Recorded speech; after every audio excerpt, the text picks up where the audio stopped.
Ba't kasi nagtatago ho si sir? Noemi, sir? Ba't ho kayo nagtatago? Huwag kayo magtago. Diyan na si ma'am ho? May ako. Ha? Pati ako nadadamay. Oo. Nahiya tuloy si ma'am kasi ano kayo, nagtatago. Ang ganda. First time dito. First time ni ma'am. Saan po ba kayo ngayon, ma'am Noemi? Quezon City po.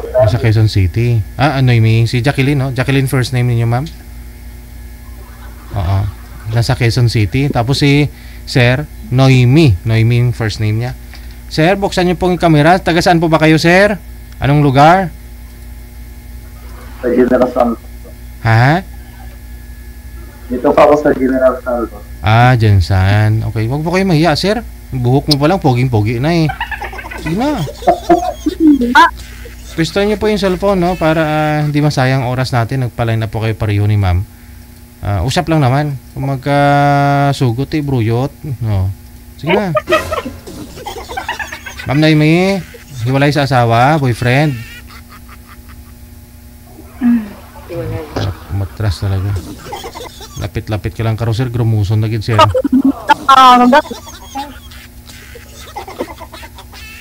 Oo. Pinapatay niya yung tawag, ma'am eh. Sir eh. Hiwalay po kayo sa asawa, ma'am. Ilang taon po kayo ngayon? 23 po. 23. Manager, ilang taon po yun si ano? Si Boy? 24. Mahihain. Teka lang, isa na lang ho, ma'am. I-cancel natin. I-cancel niyo po muna. Tatawagan ko po kayo ulit. Yan. Sir, 24 na. Yun mga edad na tamang-tama. Mag-aasawa na po talaga. Ganyang mga edad, di ba?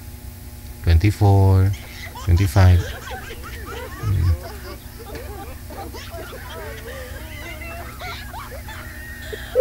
Manager, hindi niya na yung sinasagot. Sir, Dapat yata eh. Kaya nga po eh. Noemi, sir. Nasa Jensen, no? Ikaw nasa Quezon City, malayo din. May anak na po kayo, ma'am? Opo, dalawa. Ilang taon na po yung panganay? 6 years old. 6. Yung bunso. 5. Sunod. Hiwalay ho kayo ng ilang taon na, ma'am? Ano lang, di pa taon eh. Buwan pa lang. Doon na rin papunta yan, ano? Doon na rin papunta yan sa taon, Malapit na po. Pero kasal, hindi? Hindi po. Hindi. Okay, sige. So, anong pinagkakabalahan mo dito sa Quezon City? Pa-apply sana po ng abroad. Kaso nga lang, di pa sa edad. Hindi pa sa edad. Anong bansa po ba kayo dapat, saan po ba kayo nag-a-apply? Sa Saudi. Sa Saudi? 23. Pwede na. 24 patas po eh. Sabi. Yung iba nga ho dun, pinipigi nila yung edad nila eh. Wala pang 18. Binabago nila.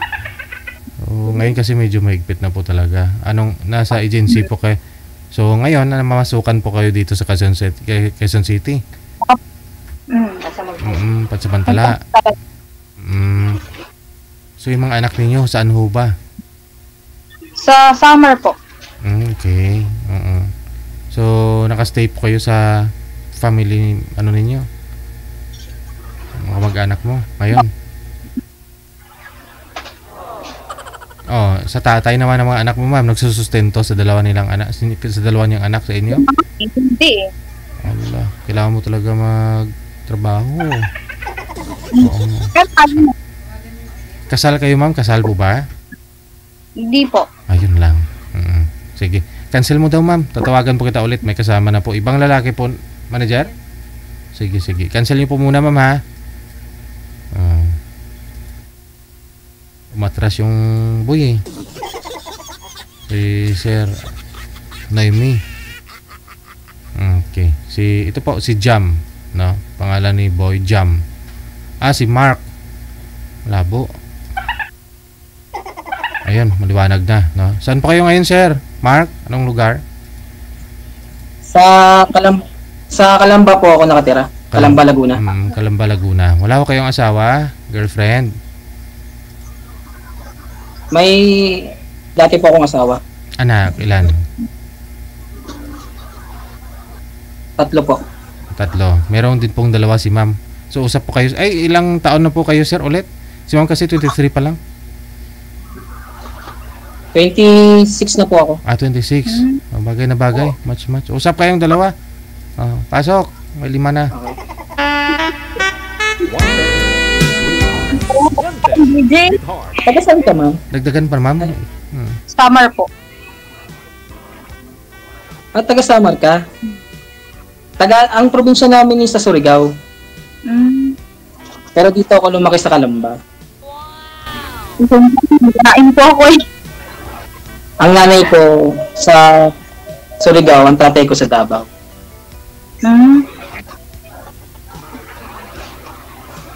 Saan ka ngayon? QC. Quezon City o province? Hindi po, QC. Dito pa sa Maynila. City. Dalawa kasi yan, may province at saka city. Yung QC, yun ang Quezon City. Ang QP, yun ang Quezon Province. Yan ang province. Ilan taon na yung anak mo? Yung panganay, yung pangalawa, 4. Magwa 5. Parehas tayo. Yung panganay ko, 8 years old din. Tapos yung pangalawa ko, magpo-4 nitong October. Tapos yung bunso ko, 1 year old. Asan ka ngayon? So ngayon nandito ako sa Calamba. Dito kasi ako nagtatrabaho.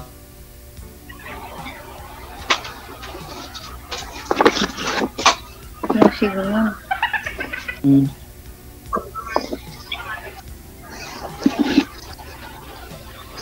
Then, next question. Ikaw?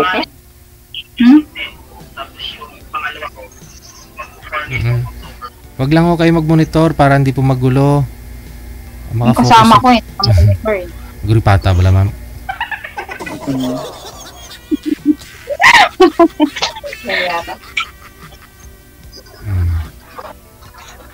Pasensya na po, mayayain po ako, DJ.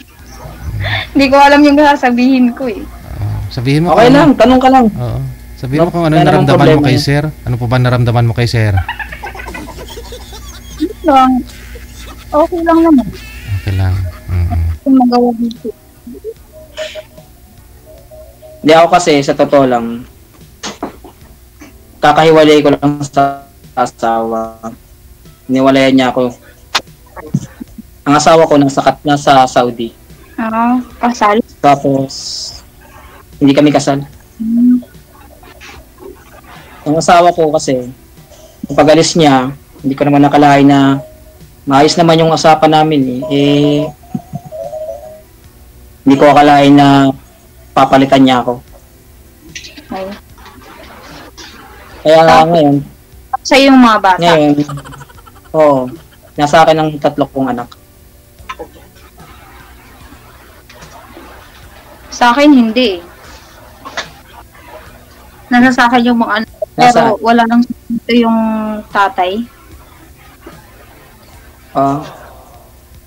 Sa totoo naman, may komunikasyon pa kami, pero para na lang sa mga anak namin. Kasi hindi ko matanggap yung ginawa niya sa akin. Pinagpalit niya ako sa Arabo. Arabo talaga.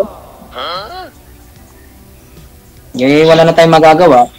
Almost 9 years kami nagsama. OFW siya. 9 years kami nagsama niyan. Nahuli mo sir? Minsan di ko yan... Nalaman mo sir na may Opo. Arabo siya? Opo. Mismo galing na po sa bibig niya. Na may Arabo daw siya doon? Ganon? Opo. Yung una po sir, tinatanggi-tanggi niya. Tapos may nagmagandang loob sa akin. Kaibigan niya rin po, nasa Saudi din nagtatrabaho. Nagkausap sila. Yung pinagmayabang sa kanya, yung boyfriend daw niya, ganyan-ganyan. Naawa siguro sa akin kasi sa totoo naman ma'am, hindi ako yung ibang lalaki na kapag nag-ano sa babae na nanakit pag nagagalit. Hindi ever ako nanakit ng babae. Alam niya ng Diyos. Alam din niya ng mga kaibigan niya. Sa loob ng 9 na taon, hindi ko yan sinaktan. Pag nagagalit ako, lumalayo lang ako. Ayoko siya pagbuhatan ng kamay. Nagmagandang loob lang sa akin yung kaibigan niya, sinend sa akin yung lahat ng pinag-usapan nila. Tapos kinausap ko siya ng maayos. Tinanong ko siya kung totoo ba. Hindi siya umiimik. So, ibig sabihin, totoo. Iniwan ka. Ang sakit. Oo. Kaya, yung sasabihin na sa totoo naman po, sa totoo naman, Mas matanda ka sa... Hindi. May magalang kasi ako sa babae. Digital Love Lines. Love Lines.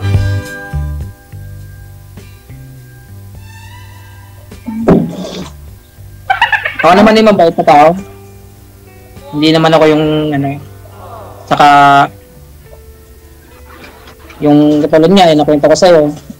Ganyan ang ginawa sa akin. Wala na tayong magagawa eh. Andun na eh. No, yung Ang ibang kasalanan lalaki, natin. hindi kayang panindigan yung mga anak eh. Oo, totoo yan. Ako sinabi ko sa kanya, sa totoo may komunikasyon pa kami. Pero sinabi ko sa kanya, komunikasyon lang tayong dalawa para na lang sa mga anak natin. Pero yung sasabihing hihingi ka ng second chance, hindi ko matanggap eh. Sabi ko sa kanya, hindi ko matatanggap. Kasi sa loob ng 9 na taon, totoo naman, lalaki naman tayo, hindi naman masamang maakit sa babae. Pero ako, umiiwas ako. Kasi kontento na ako sa kanya eh. Siya lang ang hindi na kontento sa akin. Wow, sakit.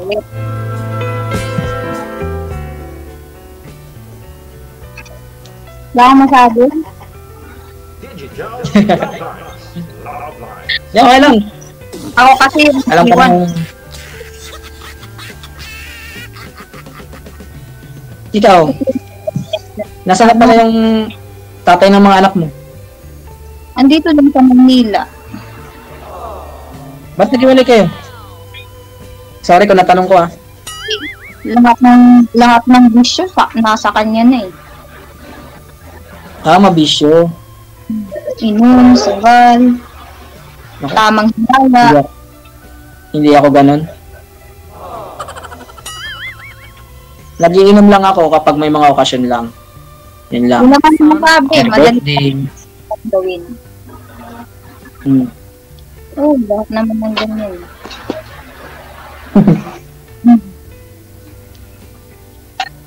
First time mo lang ba dito? First time ko lang kasi. So, Kanina kanina, ako nag-message kay DJ. Ngayon lang ako na ni si DJ. taga-nood lang ako ng live eh. Kahit ako, nanonood lang din ako ng live tapos nag-try ako. Simbok lang naman. Malay mo, dito ko makilala yung para talaga sa akin. Naglalamig yung kamay ko kanina eh. Hindi ko alam. Hindi ko alam kung anong isasagot ko eh. Yung kay David. Hindi, magtanong ka lang. Wala namang problema eh. Sasagot naman ako eh. Mahiyain kasi ako.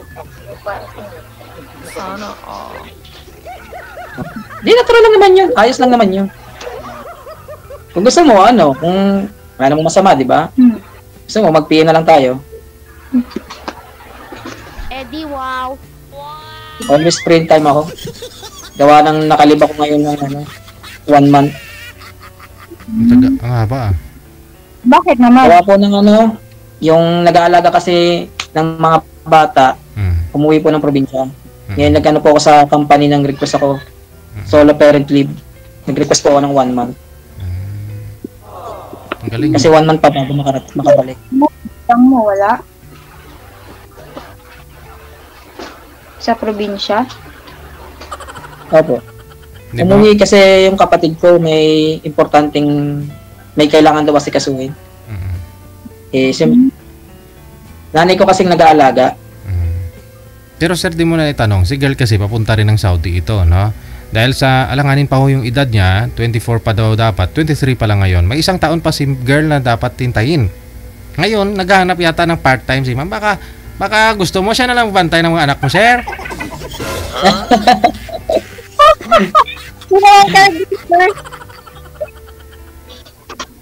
Tatlo. Pwede naman, oh. Ilang taon na po yung bunso mo, sir? Kasi kay ma'am, 6 at saka 7 taon yung anak niya eh. 6 at saka 5, no? Di ba? Yung bunso ko po, 1 year old. Sus, bata pa. Gasuso pa. Opo. Hindi nga ako naisip ng ina. Hindi siya nakonsensya sa mga anak niya. Teka lang ho, ilang buwan po nung iniwan ni misis mo yung bunsong anak mo? Umalis siya dito 2023 December. 2020? 23 po. 23 December. Ay, buwan pa lang po siya doon. This year lang po. Opo, buwan pa lang. Maluwi ka. Okay. So, ibig pong sabihin, bago lang ho kayo naghiwalay? Bago lang po. Andyan pa yan. Wala na sa akin. Sa akin, masakit. Pero, kailangan na natin kalimutan yun eh. Kailangan na natin harapin kung anong nandito na.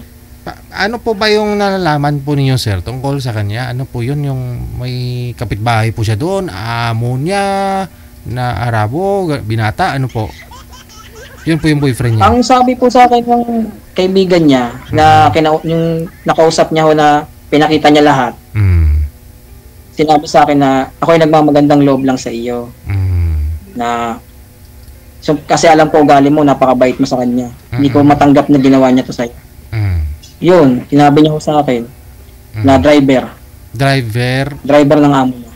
Arabo? Ng amo niya. Driver? Isang bahay lang ho sila? Isang amo lang? Isang amo lang daw po. Kasi nung una hindi ako naniwala. Ngayon nung nakausap din siya ng ate ko, sabi niya ng ate ko, hindi ako nag-ano sa inyo, gusto ko lang ayusin kasi may mga anak kayo. Magandang loob sa ate ko. Yun nga po, pinakita niya sa ate ko.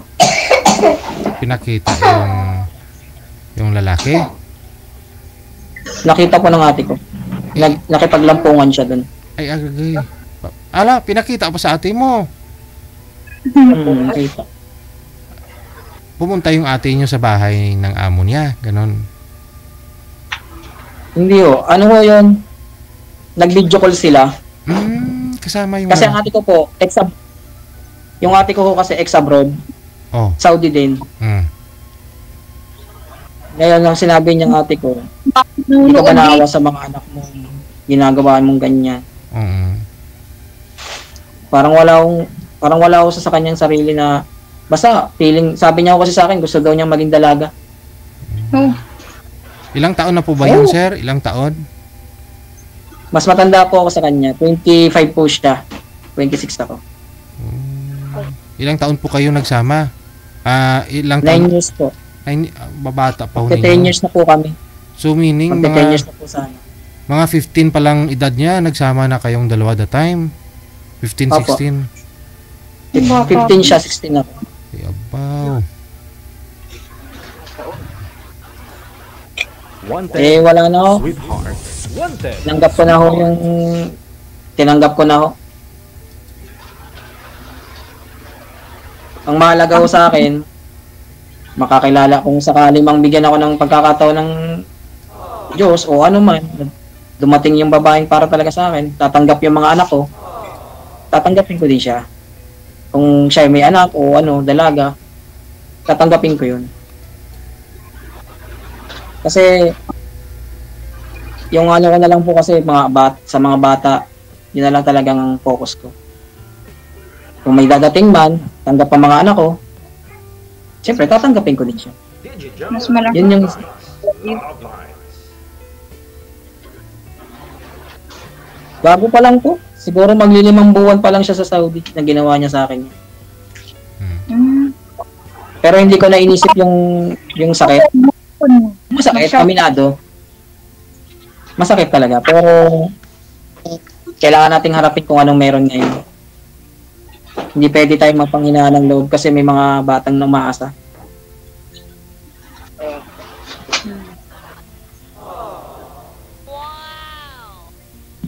Sorry, naikwento ko tuloy. Naikwento ka tuloy. Ikaw, ma'am. Wala ka nang magtanong eh. Ikaw, tanong ka lang.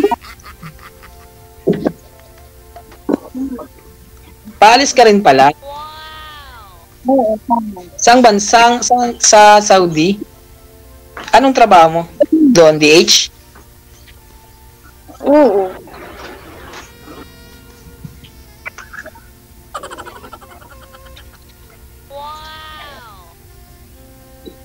Pero kung maka dito makatrabaho sa heart center, dito na lang ako. Kailangan rin ng requirements pa eh. Kasi ang alam ko pag di may mga agency na sumasagot talaga ng lahat. Pero kung ako sa iyo, kasi parehas, mas maganda pa rin naman talaga nandito ka sa Pinas. Kahit sabihin mo mahirap, at least kahit papaano, pwedeng anytime, pwede mong punta na mabisita mga anak mo. Oo, pero kung practical ka, Oo. Ako rin naman, sa totoo lang, pangarap ko din naman talaga mag-ibang bansa. Pero sa ngayon kasi, mag-iipon muna ako kasi kapag lalaki kasi, sariling gastos talaga. Hindi tulad sa babae na may gumagastos, na may lang talagang gagastos para sa'yo. Sa lalaki kasi, gastos talaga. Sarili talaga lahat. oo, malaking responsibilidad. Hmm. Sa akin, gusto ko lang ipakita sa kanya na hindi naman totoo yung mga pinagbibintang niya sa akin. Nay. Tama. Pinagbibintang ka niya? Pag uuwi, galing trabaho, away. Ganito, ganyan. Siyempre, tindahan yun eh. Hindi pwede na hindi ka makikipaghalubilo sa mga tao. Ito, tama naman. Pag So, ibig uuwi, sabihin, hindi mo seryoso. sa Oh, mahirap sa lalaki yan. Siloso. Tapos, palainom. Amok. Sigarol. Ako, hindi ko man lang ginawa sa partner ko. Nagiinom lang ako, pero pag may okasyon lang. Pero yung sasabihin mo magsugal, pag iniisip ko magsugal, iniisip ko yung mga sa bata na lang, sa kanila na lang yung isusugal ko. Ganun din naman.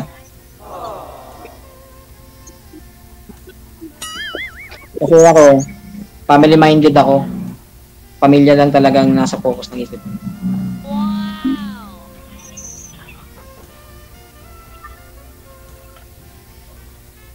Ang bata mo po pala, 23 years old ko pa lang pala. Wanted, sweetheart. Wanted, sweetheart. Ako ay 26 na. QC pa lang pala eh. QC. QC. Hindi naman siguro magagalit asawa mo kung mag-chat-chat na lang. Hindi nga marunong mag-cellphone yun.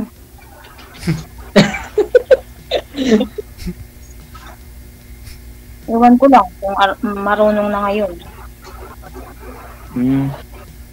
Wala namang ano sa akin. Kung may nanonood ngayon. Panood niya. Panood niya to. Oo. Pag napanood ito, hanapin niya ako. Shout out sa'yo, Marites. Magsasabi. Hindi naman kayo kasal, ma'am? Hindi po. Ikaw, sir, hindi rin kasal doon sa asawa mo? Hindi rin. Okay. Sige. Plano po sana kung pagbalik niya. Eh, nangyari na nangyari. So ngayon, nasa sa inyo po yan, no? Connected po kayo sa isa't isa. Wala po kasi signal ni sir, ma'am. Mahina na yung signal niya. Ayun na lang po, no? Connected naman na kayo sa isa't isa. Ipagpatuloy po ninyo yung pag-uusap ninyo. Oo. Okay po. Saan ay kaupod mo, ma'am? Kauban mo diha? Yung kasama mo, saan na, ma'am? Hmm? Saan na yung kasama mo kanina na pasilip-silip? Nagpa-plancha po. Nagpa-plan siya. Sige. Maraming salamat sa inyo ha. Good luck. Thank you. Thank you po, DJ. Okay. Bye po. Bye-bye.